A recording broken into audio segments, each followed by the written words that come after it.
Olá pessoal, sejam todos bem-vindos. Nesse vídeo nós vamos falar da análise contábil da empresa Metal Frio. Nós vamos falar sobre alguns indicadores referentes ao balanço patrimonial da empresa e vamos falar sobre o DRE, que é o demonstrativo do resultado do exercício. Bom pessoal, para quem tiver interesse, aqui tem a fonte de onde eu retirei os dados, no site Fundamentos e no próprio site de relacionamento com investidores da Metal Frio, o link está aqui. E para quem tiver interesse, tem a planilha que eu desenvolvi o estudo. Para quem quiser baixar, fique à vontade. O download da planilha é gratuito. Bom, vamos começar aqui com os índices de liquidez e a questão operacional. Começando pela liquidez corrente. A liquidez corrente a gente consegue analisar a capacidade de pagamento dos recursos a curto prazo em relação às dívidas a curto prazo da empresa. Ou seja, o que a empresa tem de recurso, a capacidade de pagamento dos recursos que a empresa tem a receber e o que ela já tem disponível dentro de 12 meses, ou contra as dívidas a pagar que ela tem, as dívidas a pagar no período dentro de 12 meses. Bom, aqui esse índice, se estiver acima de 1, que é esse patamar daqui, quer dizer que o que a empresa tem de ativo supera o que ela tem de dívida. Aqui em 2015 aqui ficou um pouquinho abaixo do patamar do 1, ou seja, a empresa tinha mais dívidas do que recursos a curto prazo. Os melhores períodos aqui foi entre 2011 e 2012. Aqui a partir de 2017 ficou bem estagnado, bem próximo do patamar 1, ou seja, os recursos que a empresa tem a curto prazo só é suficiente para pagar as suas dívidas a curto prazo com uma folga bem pequena aí no seu caixa. Bom, aqui a gente vai falar do índice de liquidez seca. O índice de liquidez seca a gente pega o ativo circulante e só deduz o estoque, porque o estoque ele não se transforma em dinheiro com tanta velocidade assim. Aqui é a mesma ideia, se estiver acima do patamar do 1, quer dizer que o ativo seco da empresa supera o que ela tem de dívida a curto prazo. Os únicos períodos aqui que o que ela tinha de ativo seco foi superior da sua dívida, foi em 2011 e 2012. A partir aqui de 2013 superou só um pouquinho, ficou praticamente a totalidade que a empresa tinha de ativo seco, era capaz só para pagar a sua dívida a curto prazo. Em 2015, a dívida a curto prazo foi superior ao ativo seco. 2016 voltou a superar com uma pequena gordura, conseguiu quitar toda a sua dívida a curto prazo, sobrando uma gordura aí no caixa. A partir de 2017 ao primeiro trimestre aqui de 2021, ficou praticamente no mesmo patamar, daí no patamar de 0,8, ou seja, o que a empresa tem de ativo seco só pagou 80% da sua dívida a curto prazo. Bom, a gente tem um índice de liquidez imediato. O índice de liquidez imediata, a gente só utiliza o caixa. Normalmente o caixa raramente vai cobrir todo as suas dívidas a curto prazo, né? Então, geralmente vai ficar abaixo de 1. Mas aqui, surpreendentemente, aqui em 2011 a 2012 foi um ano muito bom para a empresa e ficou acima do patamar 1, ou seja, a empresa tinha mais caixa, dinheiro disponível do que dívida a pagar a curto prazo. O cenário mudou aqui em 2013, ficou próximo do patamar de 70%. De 2013 a 2011 sempre ficou abaixo do patamar do 1, ou seja, as dívidas sempre foram maiores que o caixa a partir de 2013. Tendo um aumento aqui em 2016, tendo um destaque aqui, estava apresentando, dando indícios de recuperação, mas a partir de 2017, se a gente traçar uma linha imaginária aqui até o primeiro trimestre do ano de 2021, está numa tendência de queda, ou seja, o volume de caixa vem diminuindo em relação à sua dívida a curto prazo. Bom, aqui a gente tem um prazo médio de estocagem, aqui a gente consegue analisar quanto tempo o estoque, o produto lá depois de pronto, ele fica parado no estoque.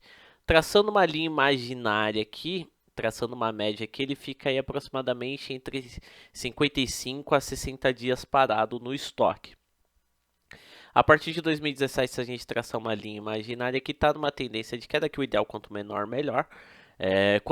Quanto menor tempo o estoque fica parado no estoque, melhor, que estoque parado é dinheiro parado. E quando há uma diminuição do tempo de estoque parado dentro de produto parado no estoque, quer dizer que a questão da venda da empresa vem aumentando. Mas aqui de 2017 ao primeiro trimestre de 2021 está numa tendência de queda, ou seja, cada vez mais, desde 2017, o tempo do que o produto fica parado no estoque vem diminuindo. Isso é muito bom em relação à questão operacional. Bom, aqui a gente tem o capital circulante líquido, aqui a gente pega o ativo circulante menos o passivo circulante, a gente tem o capital circulante líquido. Aqui, se estiver no patamar negativo, que isso aconteceu aqui em 2015, quer dizer que as dívidas a curto prazo superaram o ativo circulante. Mas se a gente traçar uma linha imaginária aqui de 2011 a 2016 está numa tendência de queda, chegando no mínimo aqui em 2017. 2015 entrou a dívida foi superior ao ativo circulante. Mas a partir de 2018 ao primeiro trimestre de 2021, o volume de ativo circulante vem aumentando em relação às suas dívidas a curto prazo. Bom, vamos falar um pouquinho do endividamento.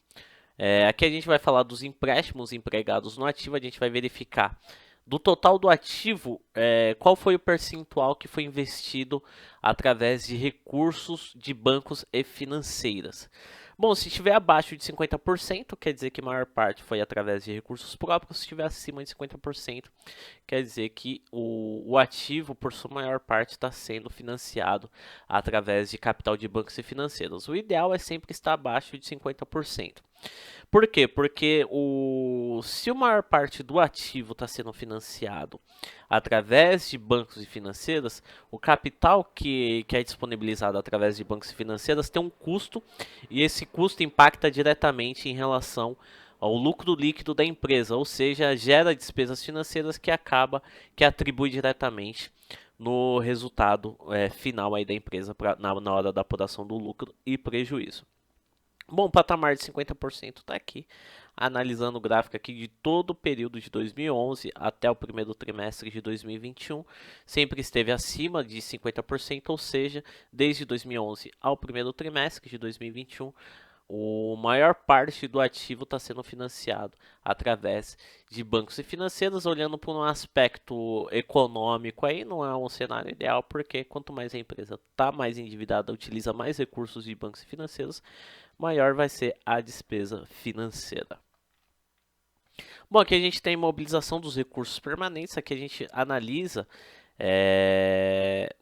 qual foi o percentual de capital utilizado do passivo não circulante, ou seja, dos empréstimos e financiamentos a longo prazo e o patrimônio líquido em relação ao investimento no imobilizado. O imobilizado da empresa são recursos que são utilizados para a operação da empresa e não para comercialização.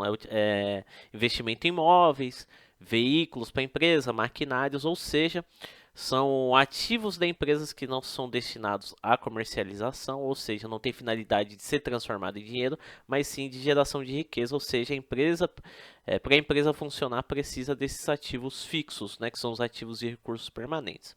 Então é ideal que ele seja financiado na sua totalidade através de recursos a longo prazo e não com recursos a curto prazo. Analisando o gráfico aqui, se estiver abaixo de 100%, quer dizer que a empresa, os recursos a longo prazo foram suficientes para poder financiar o ativo imobilizado. Agora, se estiver acima de 100%, quer dizer que a empresa utilizou recursos a curto prazo para poder financiar aí os recursos do imobilizado.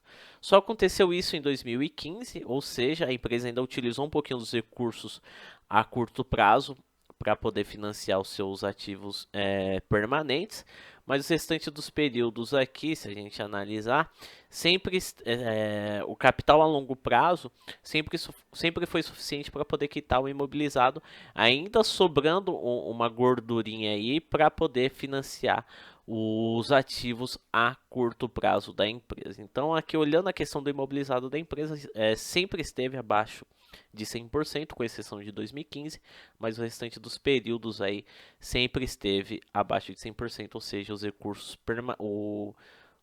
recursos a longo prazo sempre conseguiram financiar aí com tranquilidade o imobilizado da empresa e ainda vem com uma tendência de queda aqui de 2019 ao primeiro trimestre de 2021.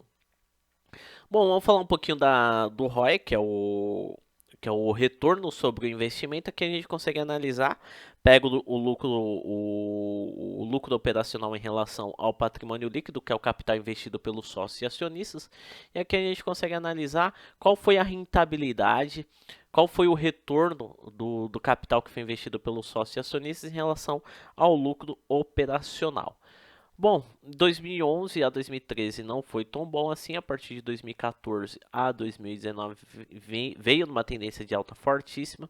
Teve uma correção aqui em 2020 e no primeiro trimestre de 2021 tendo um aumento um pouquinho tímido em relação ao ano anterior. Lembrando que o ano de 2020 aqui foi um ano de pandemia aqui, que muitas empresas acabaram se complicando.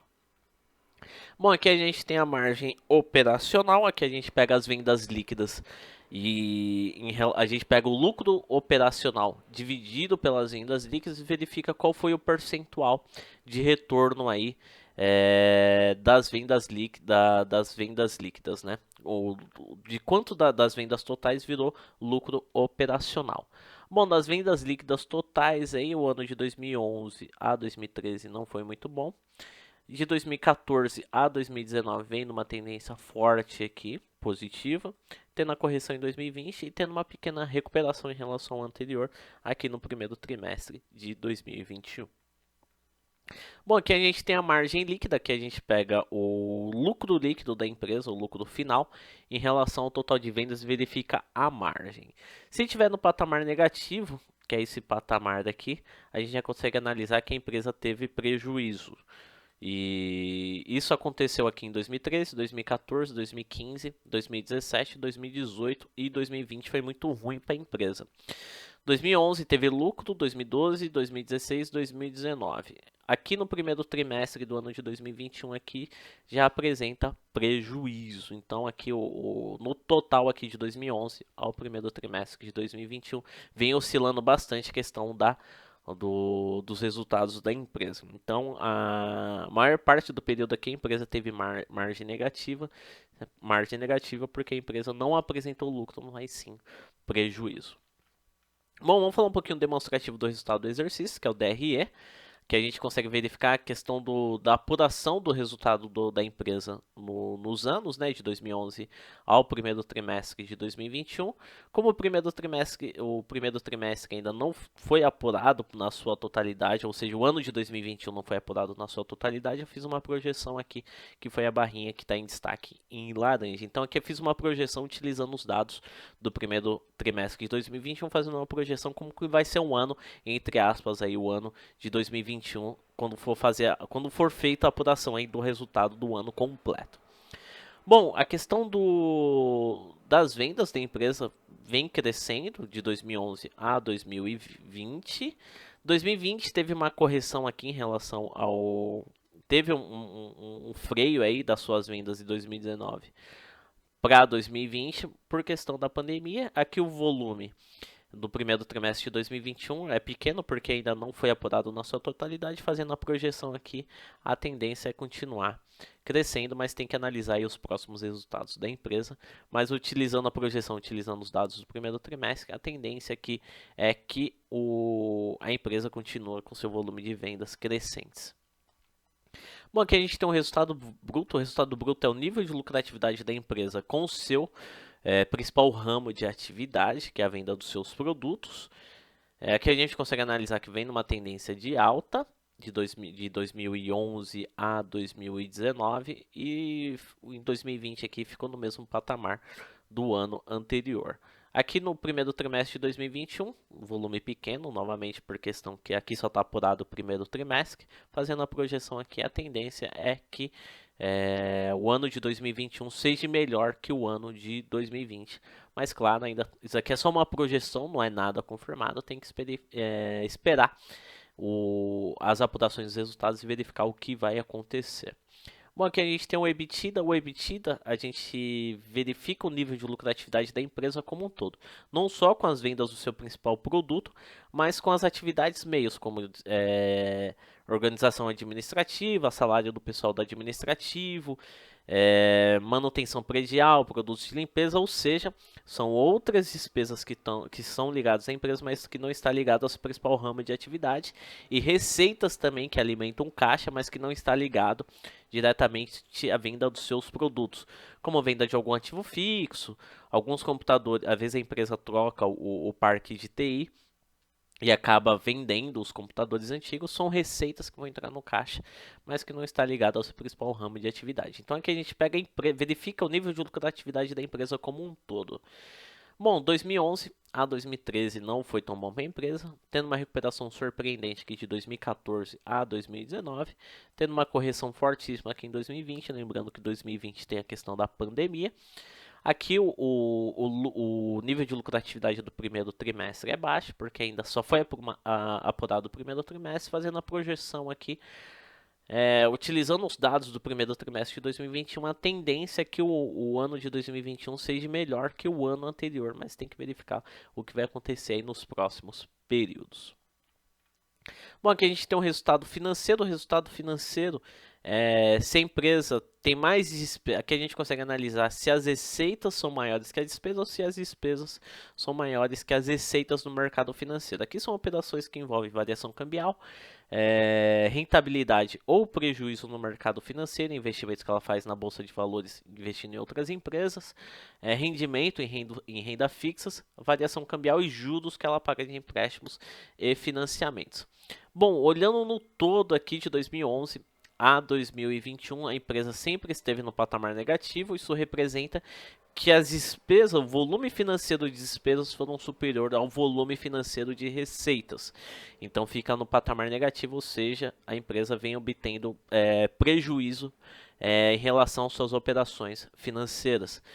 Com exceção em 2012 aqui, que teve um pequeno lucro, ou seja, o volume de receitas foram superior em relação às despesas. Foi bem pequena essa diferença, mas foi superior. Para o restante dos períodos só foram prejuízos, fazendo a projeção aqui também do ano de 2021, aqui a tendência é continuar no prejuízo. Bom, aqui a gente tem um lucro e prejuízo do período, é o lucro final, que a gente pega todas as receitas, todo o dinheiro que entrou na empresa, né? Todo o faturamento menos todas as despesas, todos os custos. No final a gente vai verificar se a empresa teve lucro ou prejuízo. Analisando, já batendo o olho, a gente já consegue verificar que teve muita variação e foi muito feia a questão do lucro e prejuízo aqui, do lucro e prejuízo do período. Teve lucro só em 2011 e 2012, a partir de 2013 só teve prejuízo, 2014 prejuízo, 2015 prejuízo, voltando a ter um pequeno lucro em 2016, 2017 prejuízo, 2018 prejuízo, voltando a ter um lucro em 2019, 2020 afundou muito por questão, impactado diretamente aqui por questão do resultado financeiro, que foi muito alto. 2021 praticamente não teve nem lucro nem prejuízo, foi praticamente neutro. Fazendo a projeção aqui, a empresa vai ter um pequeno prejuízo aí. Fazendo a projeção, não é nada garantido, tem que verificar como vai ser apurado os próximos resultados, mas fazendo a projeção, utilizando os dados do primeiro trimestre de 2021, a empresa aí vai ter um pequeno prejuízo no lucro líquido.